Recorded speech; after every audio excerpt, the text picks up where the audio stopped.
Being the artistic director of one of the leading prominent ballet companies in the world is nothing short of marvelous. With us today is the artistic director of the Royal Ballet, Mr. Kevin OHare.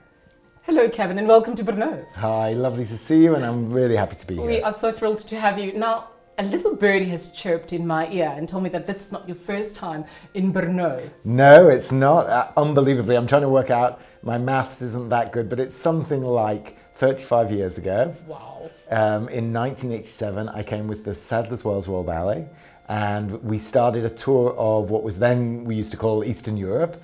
And we started off in Brno, and we did a triple bill here. And it was really fantastic, and I've got a weird memory for things, and I could have told you what this theatre looks like. And I remember the balconies going out of the dressing rooms. Wow. And remembering really happy memories of it. Oh, that is fantastic. Yeah. Now, I was very young at the time, of course.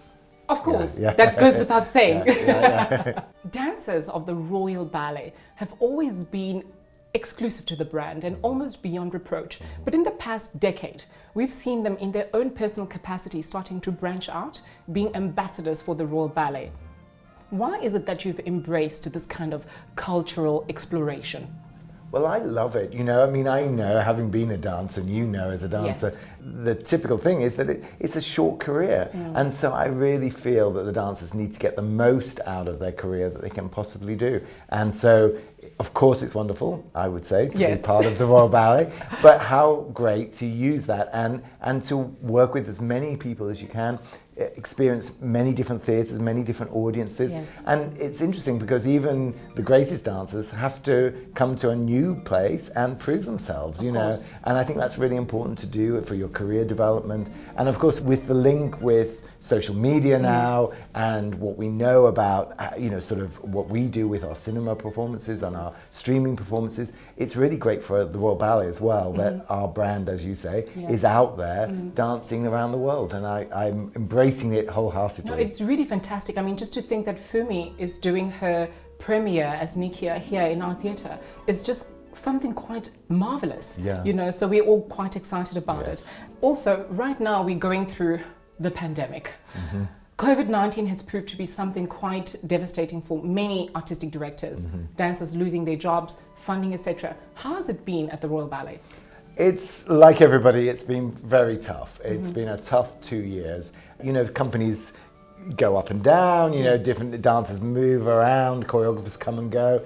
And I just felt, that in that year, the company were looking really at the top of their game on every level. So it was sad to see that was being eradicated. But I have to say the dancers have been incredible. The team at the Opera House have been incredible, all working together, everybody making sure we can stick together as a company. And that was really important to me. And so the fact that we are the same company that we were 2 years ago is really important. And actually, it's been really interesting. When we've really opened from October, we did other performances before then, but really our season proper started in October again.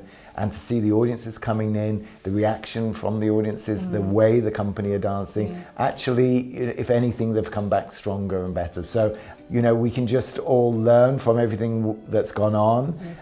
I think dancers naturally are adaptable, but I think probably we've become even more adaptable. It's been rough. Yeah, it has been rough. It's been rough. When you've done your pliés in your kitchen, you really know that, don't you?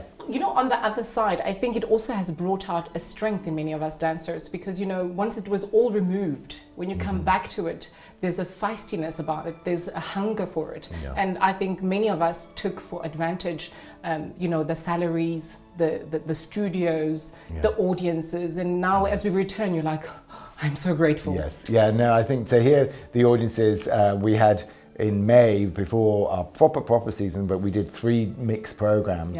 And the first night in May, when we'd done these very few things before that, so we had only 700 people in the Opera House instead of 200 and whatever. But as the lights went down and the orchestra started to, I'll probably get a bit teary when I think about it, the audience stood up and just started clapping, and it was just priceless. It was, you could see what it meant to people, and for the dancers on the other side of the curtain to hear that as well. It was really something, and still we're getting that sort of reaction, you know, from the public, and I think that's really important. That's really fantastic.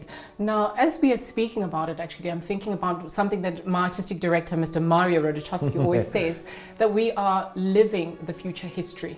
And in 10 million years, when you're no longer the artistic director of the Royal Ballet, when you look back, what would you like the zeitgeist of your time as artistic director of the Royal Ballet to be?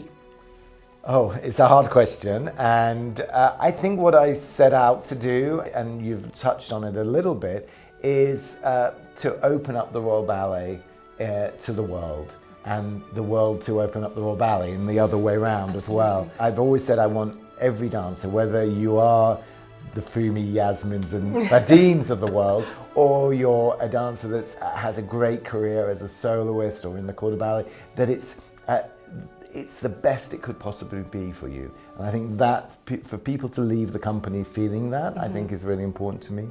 To also, you know, push with the stories we tell and how we tell them, I think that's really important. And, you know, working on all the things that we're thinking about today, whether it's diversity within color, with ethnicity, with gender, all of those things, just to be open and not to go, oh, it used to be like this. And I hope that if it's a legacy, that it's an openness to embrace everything that the world has to offer. That is wonderful. I think you're a man of our time. You know, I always believe that there are no coincidences, and I think your time at the Royal Ballet came at the perfect timing, when the world is open to diversity, to cultural exchange and everything that we see happening. So thank you so much for being here with us in Brno, in our humble Ballet NDB. We really appreciate your time, and thank you for sharing your dances with us. Oh, it's a pleasure, and I can't wait for tonight. Thank you so much. Ladies and gentlemen, that was Mr. Kevin OHare, the Artistic Director of the Royal Ballet.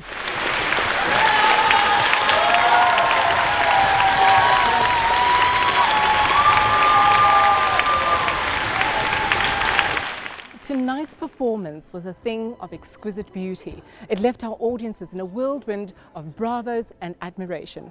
I'd like to once again thank the Royal Ballet for affording Ballet NDB this momentous occasion. Please stay tuned to all our social media platforms, like, subscribe and share so that you don't miss a beat with Ballet NDB. From me, Thoriso Magongwa, I wish you a krasny dobry večer.